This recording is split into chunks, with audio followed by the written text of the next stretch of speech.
ជំរាបសួរអ៊ំពូមីងបងប្អូនទាំងអស់គ្នារាល់ដងខ្ញុំធ្វើវីដេអូតាក់ទងនឹងការលេងកំសាន្តសប្បាយក្នុងក្រុមគ្រួសារនៅក្នុងផ្ទះ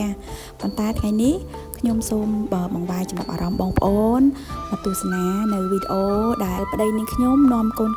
ធ្វើកិច្ចការងារផ្ទះខ្លះដូចជាកាត់ស្មៅ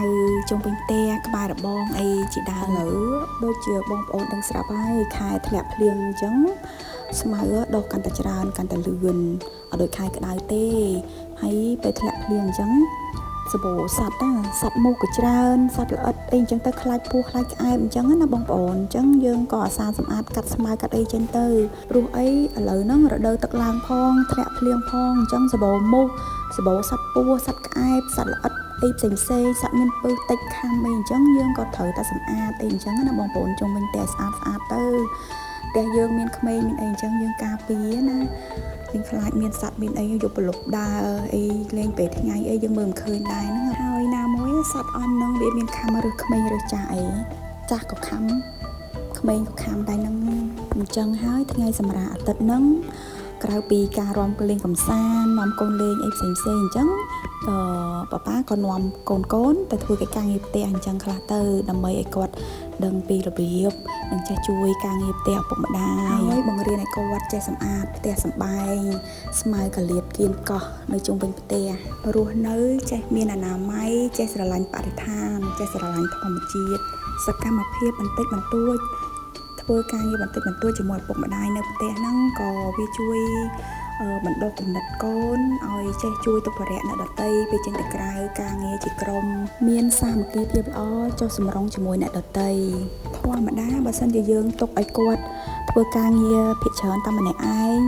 លេងម្នាក់ឯងអីអញ្ចឹងច្រើនពេកគាត់ទៅជាទម្លាប់មួយធ្វើអីក៏តែម្នាក់ឯងចេញទៅក្រៅសង្គមគាត់ពិបាកនឹងចូលខ្លួនសម្របខ្លួនជាមួយនឹងសង្គមជាមួយនឹងមិត្តភ័ក្តិមិត្តរួមការងារអីអញ្ចឹងទៅពេលដែលគាត់ធំឡើងបងប្អូនខ្លះគាត់យល់ច្រឡំគិតថាឲ្យតែពេលកូនទៅរៀនយកកូនទៅសាលាទៅអញ្ចឹងគ្រូបរៀនអប់រំអីអញ្ចឹងទូមានអីអញ្ចឹងគឺរួចទេគឺចប់ហើយប៉ុន្តែក៏អត់បានគិតថាការពិតការអប់រំនៅផ្ទះហ្នឹងក៏វាជាផ្នែកមួយដ៏ធំដែរហើយជារឿងធម្មតាទេបើសិនជាកូនហ្នឹងធំទៅអត់ចេះធ្វើការងារផ្ទះអត់ចេះជួយគ្នាអត់ចេះជួយគេចូលសង្គមអត់ចុះគេប្រកាសជាឌីលឪពុកម្ដាយគេថាឪពុកម្ដាយហ្នឹងអត់ចេះបង្រៀនកូនអត់ចេះទូមានកូនទម្រើសកូនអត់ឲ្យកូនធ្វើអីសោះអញ្ចឹងបានកូនមិនចេះចុះមួយចេះពីរអញ្ចឹងទៅណាចឹងមិនថាហ្នឹងបងប្អូនឪពុកម្ដាយមិនមែនមានតែតួនាទីចិញ្ចឹមកូនឲ្យអាហារគាត់3ពេលរលុយឲ្យគាត់ទៅរៀនអីចប់ទេបងប្អូនគុតគង់សម្រាប់អីគឺចប់ទេយើងត្រូវអប់រំទូមានព្រះម្ដាយគាត់យល់ទៅច្រើនណាបងប្អូនក្នុងនាមជាឪពុកម្ដាយនិយាយរួមទៅឪពុកម្ដាយគឺត្រូវមានទំនួលខុសត្រូវខ្លាំងនិងខ្ពស់បំផុតចំពោះកូនតែម្ដងអូនិយាយទៅចេះតែហោហែបងប្អូនអើយថែមប្រហែលនាទីទៀតក៏នៅតែអត់គ្រប់ដែរនិយាយច្រើនពេកណាបងប្អូនហាត់តប៉ែយីប៉ែនឹងស្ដាប់អត់យល់ទេវល់ហ្នឹងទៅពិបាកនឹងបងប្អូនឈប់ស្ដាប់ឈប់មើលវីដេអូនឹងទៀតណាសរុបមកជាចុងក្រោយខ្ញុំគ្រាន់តែចង់បង្ហាញនិងចែករំលែកបងប្អូនខ្លះនៅកម្រិតរបស់ខ្ញុំព្រោះអីក្រៅពីការចិញ្ចឹមកូនឲ្យអាហារទីគ្រប់គ្រងសម្លៀកបំពាក់របស់គាត់គឺយើងត្រូវបរៀនគាត់ឲ្យចេះជួយការងារផ្ទះឪពុកម្ដាយការងារផ្ទះផ្សេងគាត់លេងកម្សាន្តជាមួយនឹងបងប្អូនឪពុកម្ដាយដើម្បីបង្កើនភាពកក់ក្ដៅនិងអនុស្សាវរីយ៍ល្អៗនៅក្នុងគ្រួសាររបស់យើងណាបងប្អូន